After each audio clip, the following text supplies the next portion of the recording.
Hello and welcome back to the channel, everyone. As the title of this video suggests, I am finally done with building my new moonboard here in California, 3 months after actually moving to the area. This video is not going to be a build tutorial since you can just watch my other video for that info, but instead I'm going to be going over some of the differences and limitations that I had to consider when building this one, since the one you guys are going to see is an outdoor freestanding wall, unlike the version I built in my parents' garage where it was anchored to the walls and ceiling. Unfortunately, the garage that's attached to this house has horizontal support beams that are only 8 feet up from the floor, and my landlord would obviously not be okay with me potentially collapsing the ceiling of the garage in an attempt to fit my moonboard in there. I did get very lucky though with where I ended up living here, since for one, I'm in an actual house with a garage and a yard, and not an apartment, and two, the guy who lives in the adjacent house on the same lot is the son of the landlord of both houses, so I didn't even have to ask my landlord directly for permission to build the wall in the first place, since both my roommates and the landlord's son are climbers as well, so they were super psyched to actually help build the thing. This small fenced off clearing in the backyard is where the wall actually ended up going. It looks a little small on camera, but it actually has pretty ideal dimensions to both avoid dabbing on either side of the wall and to avoid crashing into the fence in the back. Something I talked about in my previous build video was the fact that if you build an outdoor wall, generally you have to pay a little extra money for pressure treated lumber that is resistant to rotting from rainwater absorption. My roommate's dad paints decks, fences, and houses for a living, and according to him, this is not actually true, and that you only truly need pressure treated wood for areas that directly touch the ground, since water can seep into them from the grass and soil after a rainfall, and that rainwater itself is not much of an issue. We had already purchased our lumber by the time he told us though, so we didn't bother with exchanging it since it was a pain getting it to the house in the first place. However, we did end up painting the plywood since we couldn't find pressure treated plywood to begin with, and paint definitely helps to protect it not only from the rain but also from the sun and weather in general. The climate here in wine country is super temperate to begin with, so it's not a huge concern anyways, but we wanted this to be a proper bomb-proof wall that we don't have to worry about falling apart. For the paint job itself, my roommate drew up a fancy low-poly triangle-based design that would be easy for us to actually apply with masking tape outlines. And we slowly painted a few triangles every day over the course of about a month while we were waiting for some contractors that my landlord hired to finish up some landscaping and drainage work on the actual backyard. We first applied a layer of primer to the front side and also 2 layers of primer to the back side for maximum protection from the rain, and then flipped all 3 boards over once the actual design was finished to attach the T-nuts,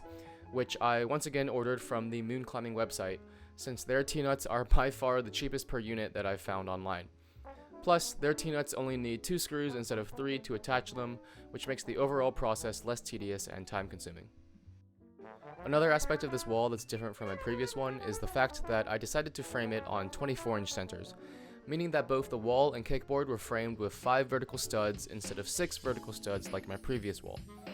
This made things much simpler to assemble since I didn't have to deal with offsetting the vertical studs at different distances to avoid the T-nut grid on the plywood.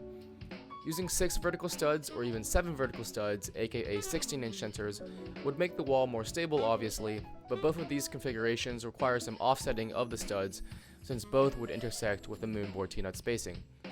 Using 24-inch centers results in only 5 vertical studs, but none of them actually interfere with the moonboard T-nut grid, so you don't really even have to think about it. And once again, once the plywood was attached to the front face of the wall, everything became much more rigid and stable. If I ever build another one of these in the future, or help a friend build their own wall, I am definitely going to stick to 24-inch centers from now on. Another difference between the two designs in regards to the vertical studs is that I chose not to cut the 40-degree angle into the end of the studs and attach it directly to the top of the kickboard like in my previous design. Instead, I chose to use hinges to attach the main wall to the top of the kickboard and left the vertical studs of the main wall uncut. This design choice comes with a few details that you need to keep in mind that weren't present in my previous design. For one, since the vertical studs are kept at their original 12-foot length, they actually need to be shortened by 3 inches since they're capped off at either end by a horizontal stud that is 1.5 inches thick. If you don't shorten the vertical studs, then one of your 3 plywood sheets won't actually connect to one of the horizontal studs, since the main wall itself is exactly 12 feet long. In addition, when using hinges to connect the 2 pieces, you now have to do some math to figure out the length of your eventual vertical support beams that actually hold the wall up to achieve an exact 40-degree angle. you need to take into account where you drill the bolt holes on both the outer wall studs and the vertical beams themselves, as well as the vertical distance from the top of the wall to the bottom horizontal support beams. I used a free online 3D modeling app to help with this, and I recommend that you do the same. Speaking of vertical and horizontal support beams, let's actually discuss them, since their presence is usually the biggest visual difference between an indoor wall supported by an existing structure versus an outdoor wall that is entirely freestanding. I didn't want to, nor was I allowed to dig and create concrete supports in the ground to support my wall from behind. Thus, I had to make the very common compromise of having support poles on either side of the board that I can potentially fall onto or hit when performing sideways dynamic moves. Typically, with these kinds of support beams, you have the choice of making them vertical, like I did, or diagonally going away from the board, which requires more math and more cutting of the lumber to ensure the perfect 40-degree angle of the moonboard. I wanted to keep my design as simple as possible, so I went with vertical support beams that were attached to horizontal support beams that were attached to the bottom outsides of the kickboard and ran backwards along the ground. The vertical and horizontal beams were connected with right angle metal brackets and heavy duty bolts, and the top of the wall was secured to the top of the vertical beams with even larger heavy duty bolts. Definitely use bolts for this application and not screws, because as I stated in my previous video, screws are generally not designed for shearing forces, aka forces that run perpendicular to the screw itself, and can very easily get sheared in half from excess force, aka the weight of an entire 12 foot by 8 foot climbing wall. Now, the main question that everyone has with freestanding designs like this is how stable the whole wall is when you're actually climbing on it.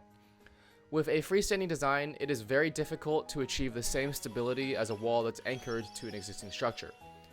Currently, my wall definitely shakes a little bit laterally when I'm doing dynamic movements, but not enough to the point where I'm worried that the entire thing would collapse and crush me while I'm using it. There are definitely some steps that I could take to make the wall more stable, such as adding an end piece to the horizontal supports on the opposite side of the kickboard,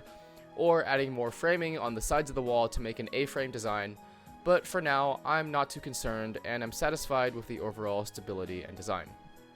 Overall, I'm super happy with how this design turned out, and am excited to get back into my peak performance shape from last year. I'm transitioning into a more bouldering focused mindset here in California, especially since I unfortunately no longer have access to the Red River Gorge,